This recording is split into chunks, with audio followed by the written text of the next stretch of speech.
If you flip the rug, then you reveal an ugly sea. But the strength of 10,000 will never weaken me.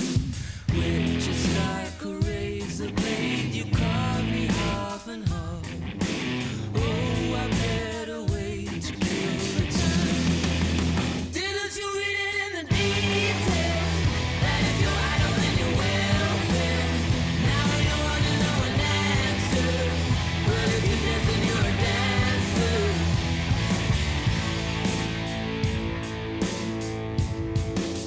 The devil takes care of his own.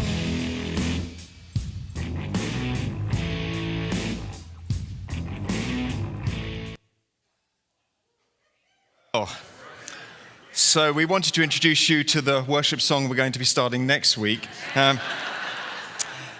Welcome. We are in a new series starting today called Toxic, and we're going to be looking at some of the emotions that we all experience, but which, if unchecked, can actually be toxic both to us and to the people around us. And today we're going to be starting with anger. So if you're feeling angry this morning already, if someone's annoyed you or ticked you off, is this message for you.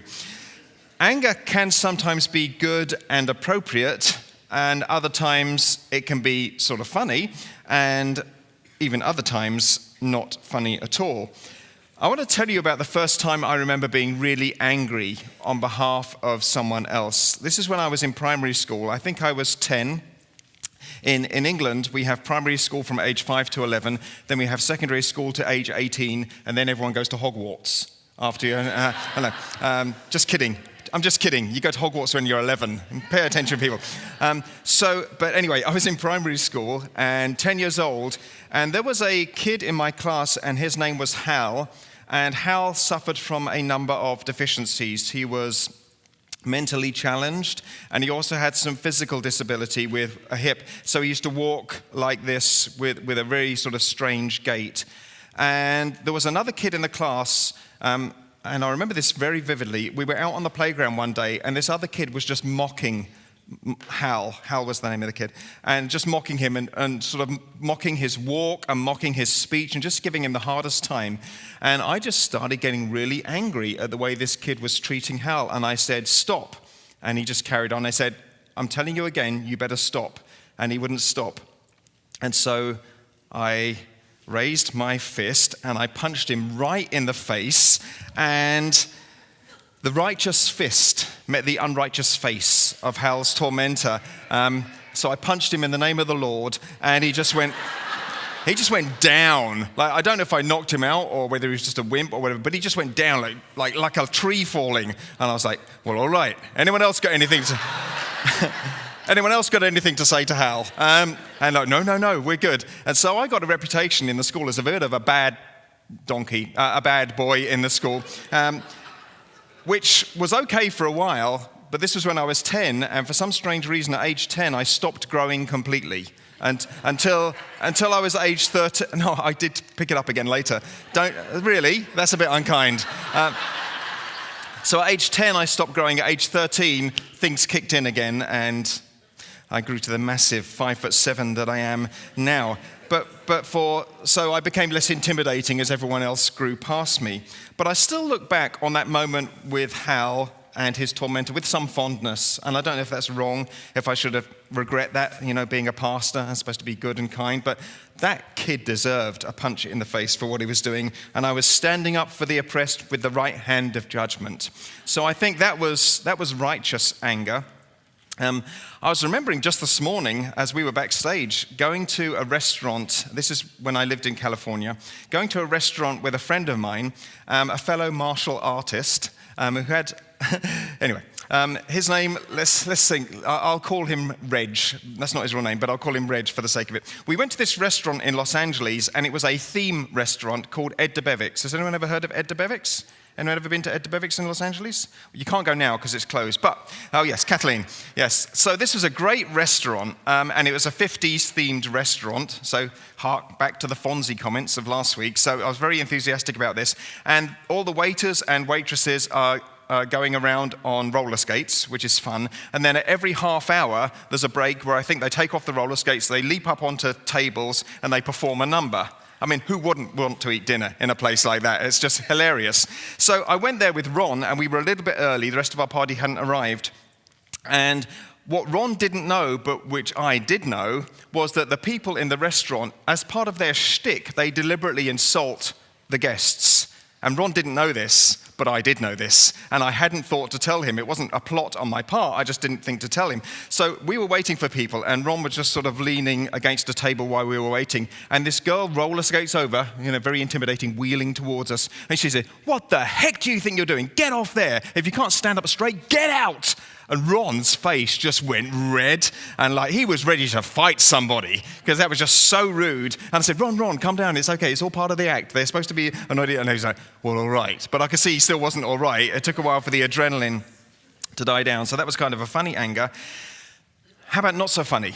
I remember working for a former boss, not Roger, just want to make that clear, a former boss who treated me so badly that I fantasized about cutting the brake fluid cables or whatever they are. As you can see, my plan wasn't very detailed, but I knew there was something that controlled the brakes on a car, and I wanted to cut the brake things so that he would have an accident and at least be out of my life for a couple of weeks, if not longer. You never done that? You never fantasized about stuff like that? It's got very lonely up here all of a sudden. There is a dark side to anger, and it's not pretty. So there's good anger, and there's bad anger. Well, let's look at what Jesus says about it. If you have a Bible with you, you can turn to Matthew chapter 5. We're still continuing, basically with the King's Speech, but this is like a sub-series within the King's Speech called Toxic. So these are the words of Jesus the King in the Gospel of Matthew. Matthew 5, verse 21. You have heard that it was said to the people long ago, you shall not murder, and anyone who murders will be subject to judgment. But I tell you that anyone who is angry with a brother or sister will be subject to judgment. Again, anyone who says to a brother or sister, Raka, is answerable to the court. And anyone who says, you fool, will be in danger of the fire of hell. Therefore, if you are offering your gift at the altar, and there remember that your brother or sister has something against you, leave your gift there in front of the altar. First go and be reconciled to them, then come and offer your gift. Settle matters quickly with your adversary who is taking you to court. Do it while you are still together on the way, or your adversary may hand you over to the judge, and the judge may hand you over to the officer, and you may be thrown into prison. Truly, I tell you, you will not get out until you have paid the last penny. So Jesus is really taking it up a notch here. Whereas before we might have thought that external obedience is enough, and that's certainly what the Pharisees thought. Now Jesus tells us that it's not just about how we behave on the outside, but it's about the heart. And this is a common misunderstanding about Christianity. When I talk to people who aren't Christians, they'll say, well, it's just signing up for a whole new set of rules, and I don't need a new set of rules in my life restricting my behavior. But that's not it at all. It's about becoming a new kind of person with a different heart and a different set of motives. And as a result of that, the rules, if you want to call them that, tend to get obeyed. But Jesus is digging at the root here. It's not about just what I do, it's who I am deep inside. It's not enough just to obey the command not to murder. Now we have to deal with the underlying motives also, and not even be angry with murder in our hearts. Well, that sounds difficult. Every one of us gets angry. And sometimes it's righteous and appropriate anger, and other times it definitely isn't. What we see here is a vital truth about being a disciple of Jesus Christ. It's not just about behavior modification, it's about heart transformation. In this church, we define a disciple the following way. A disciple is a person who is following Jesus, who is being changed by Jesus, and who is committed to the mission of Jesus. And that second part, being changed by Jesus, is transformation, not just outward conformity to some religious rules. The Pharisees and the teachers of the law were good at that, but interior transformation is required so that even how we feel about things changes. And that's good news. Otherwise, this would just be a message about how to suppress anger and not let it bubble to the surface. And just suppressing anger, just stuffing it down inside, is not a good recipe for emotional health. And some of you know this because you've done that.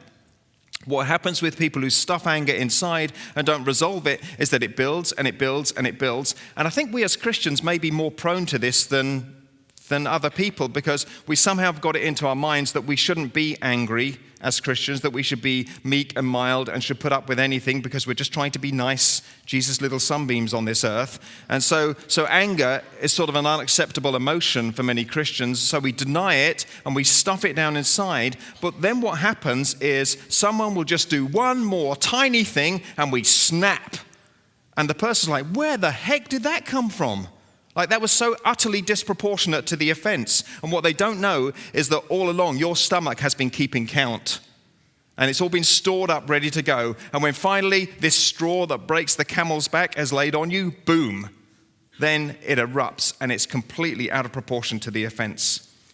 So that is not what this message is about. I'm not going to teach you how to suppress or stuff anger inside. What this message is about is getting a heart that is being transformed, emotions that are being changed by the Spirit of God. What we see here is that motives matter. You may be a goody two-shoes who looks like they've got their act together, but if you have a stinking heart, Jesus wants to do something about that. You can fool others, but you can't fool Jesus. And this transformed heart extends even to thinking insultingly about another person. Jesus said, again, anyone who says to a brother or sister, Raka, is answerable to the court, and anyone who says you fool will be in danger of the fire of hell. And the words used here, Raka, and which means colloquially idiot, and fool, are much more insulting in the original context than they sound to us here. What Jesus is saying is that we are to treat each person with dignity and respect, so much so that even insults should be below us. So we have scanned your Facebook account over the last month. This contempt of others brings us under the judgment of God. How we think about other people matters to God. And this is a challenge to me, especially in an election year. But I'm reminded that however much I might dislike a candidate, I cannot be contemptuous, for that is not pleasing to God. So let's dig a little deeper on anger, how it displays and what's behind it. For some people, anger is a slow burn of resentment that eventually erupts like a volcano. For others, it's a quick flash that seems to come out of nowhere. But it is out of the overflow of the heart that the mouth speaks. Oftentimes, it's a response to a negative stimulus, such as being insulted. A couple of months ago, I went with my family to watch a movie called Inside Out. How many of you have seen the movie Inside Out? Okay, about some of you. So, needs a little bit of backstory. Inside Out basically focuses on the inner life of a little girl, and her emotions are characters. And there are 5 characters: joy, sadness, disgust, fear, and anger. And they all live in the control center of this mind of the little girl, Riley. And joy and sadness get separated from the rest of the group, and they're trying to make their way back to the control center, but their way is blocked. And you'll see how that gets resolved. So let's see the clip.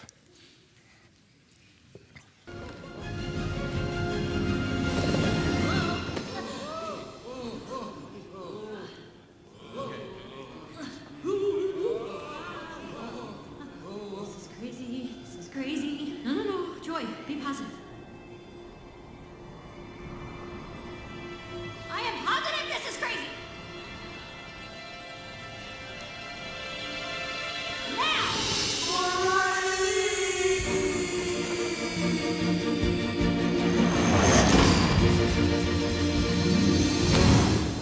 Joy, hang on.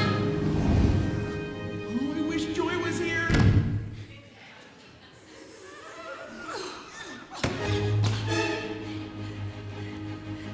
It's Joy. Stand back. That worked. Well, what would you do if you're so smart? I'd tell you, but you're too dumb to understand. What? Of course your tiny brain is confused. Guess I'll just have to dumb it down to your level. Sorry I don't speak moron as well as you, but let me try.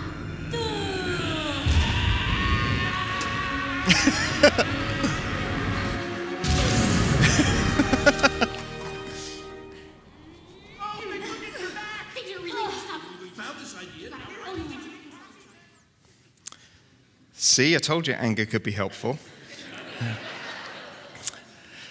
So, why do these things make us angry? A few causes of anger. What makes us angry? The first is a boundary violation.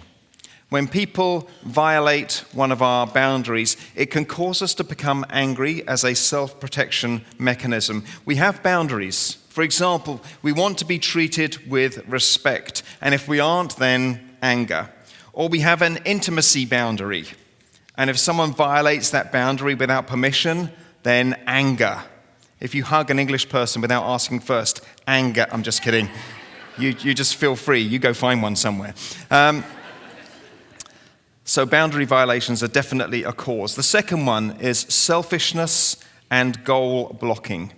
If we want to have our way, if our path to our goal is blocked, then this causes anger. And I'm not saying whether the goal is worthy or not, just pointing out that this is how we can respond if we have something in mind that we want to achieve and someone blocks us from doing that. And it could be something trivial or something serious that can cause anger when our goals are blocked.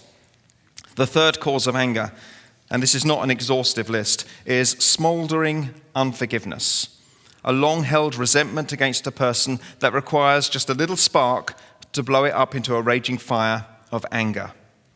And the fourth is righteous anger at injustice and oppression. This is the nature of Jesus' anger, who gets angry at injustice, sin, unbelief, and the exploitation of others. I find it interesting how Jesus is sometimes portrayed. Sometimes when you see pictures of Jesus, he just looks super calm. Have you ever noticed that? And he's got often, flowing blonde hair, which would be unusual for a Middle Easterner, but sort of flowing blonde hair and blue eyes, also unusual, and just looks like a hippie, really. It just looks like he's been transported from San Francisco, Berkeley, 1968, and put in Israel 2,000 years ago. And just, the little gentle Jesus, meek and mild. And whenever I think about that, I have to go to the scene in the temple where Jesus walks into the temple and he starts turning over tables. And he makes a whip out of ropes and starts whipping at the tables, I would imagine, not the people, hopefully. But, this gentle Jesus, meek and mild, is like turning tables over and making a whip and whacking them. And I'm thinking, where did this gentle Jesus, meek and mild image come from? Because he's ticked off. And why he's ticked off is because the outer court of the temple was reserved for prayer for the Gentiles. They weren't allowed into the inner courts, and they were only allowed in the outer court for prayer. That's as close as they could come, and people had turned that into a market, so even the place of prayer was no longer accessible to the Gentiles. And so Jesus is very, very frustrated and annoyed at that and gets pretty angry about it. And this is anger at the exploitation of others. It's the anger that we feel when we hear about young girls being forced into prostitution in Cambodia. It's a holy, righteous anger. There are others, but perhaps you recognize some of your own triggers in these descriptions that I've just talked about. Here's the thing. If we are not careful, we can let anger take root in us and make its home there. So the next thing on your outline, don't let it fester. Don't let it fester. Therefore, if you're offering your gift at the altar and there remember that your brother or sister has something against you, leave your gift there in front of the altar. First go and be reconciled to them, then come and offer your gift. A broken relationship where there is anger affects our relationship with God. We might like to think that these things are completely separate categories. I have my relationship with God, and that's self-contained, and I have my relationship with other humans, and that's self-contained, and one does not affect the other. But it absolutely does. The horizontal affects the vertical, and the vertical affects the horizontal. They are not separate, disconnected spheres of our lives. They are intimately connected. 1 John 4:20 says this, "Whoever claims to love God, yet hates a brother or sister, is a liar. For whoever does not love their brother and sister, whom they have seen, cannot love God, whom they have not seen." We can't fool ourselves into thinking that we're spiritually and we're doing all right with God if in fact we have hatred in our hearts for our brothers and sisters. The situation is extreme enough and urgent enough that Jesus says, if you have to interrupt your worship experience to put this right, then do it. If you know someone has something against you, and I think the assumption here is that it's mutual, then take the initiative and seek reconciliation. My experience so many times in doing this is that at the base of most disagreements is misunderstanding. I cannot tell you the number of times that I found out someone is annoyed at me for something, and then I meet with them, and they say, well, why did you do that? And then I explain, and they're like, oh, I thought it was because of this other thing. I'm like, that never even entered my mind. And it's very easy for us to attribute motives to others that actually do not belong to them. And if we never have the conversation, we never get the chance to clear it up. And often all it takes is one conversation. But we can't just let it sit in us, become toxic and festering like some insidious emotional mold that will slowly kill us. In Matthew 18, Jesus gives these words of advice. If your brother or sister sins, go and point out their faults just between the two of you. If they listen to you, you have won them over. But if they will not listen, take one or two others along so that every matter may be established by the testimony of 2 or 3 witnesses. If they still refuse to listen, tell it to the church. And if they refuse to listen even to the church, treat them as you would a pagan or a tax collector. The Bible is so practical and so realistic. It understands that because we are sinners, and this place is fairly full of them this morning, and I include myself, because we are engaging with other sinners, we will tick one another off. We will offend each other. We will hurt one another's feelings. That's a given.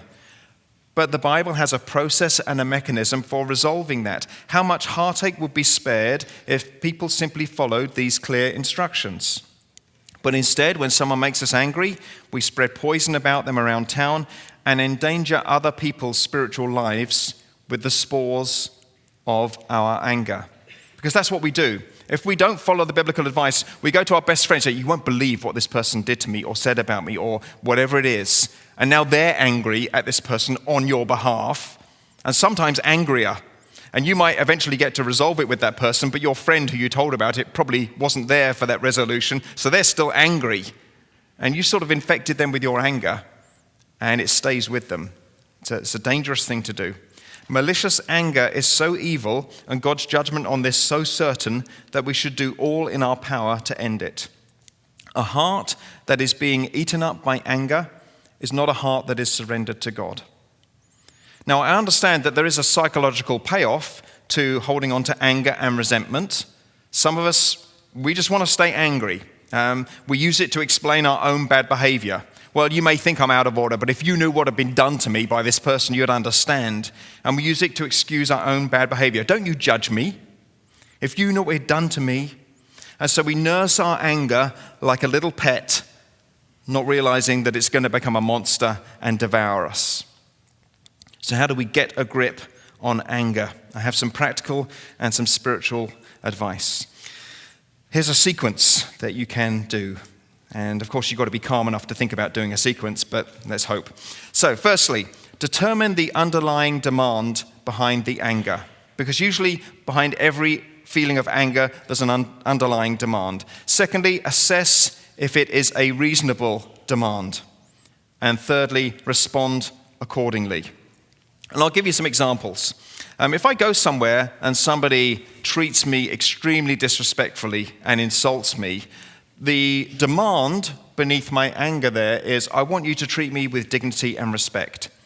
Now, assess if it's a reasonable demand. I think that's a reasonable demand, that we should all be treated with dignity and respect, because we are image bearers of God. Even the people we don't like are image bearers of God, and we should treat them with dignity and respect. So that's a reasonable demand, and to respond accordingly, I might choose to have a conversation with that person, say, you know what, when you spoke to me like that, I didn't feel that you were respecting me, or I felt really put down, or I felt very insulted. And that's reasonable. Now, let me give you another example. Imagine that it's a Sunday morning, and I'm racing around at home trying to get ready for coming to church, and I can't find my special preaching socks. I don't actually have special preaching socks, but just go with the example. So I'm rushing around trying to find my special preaching socks, and I'm like, Kathleen, where the heck are my special preaching socks? Now, let's determine the underlying demand. My underlying demand here is that my wife should know where my special preaching socks are at any given moment and be able to supply me with them. That's ridiculous. So I'm assessing this demand and saying that is ridiculous. And hopefully logic will now kick in and I can respond accordingly and say to myself, you know what, Glyn, that's not a reasonable expectation that Kathleen would know where your clothes are, especially those special socks. So just let it go.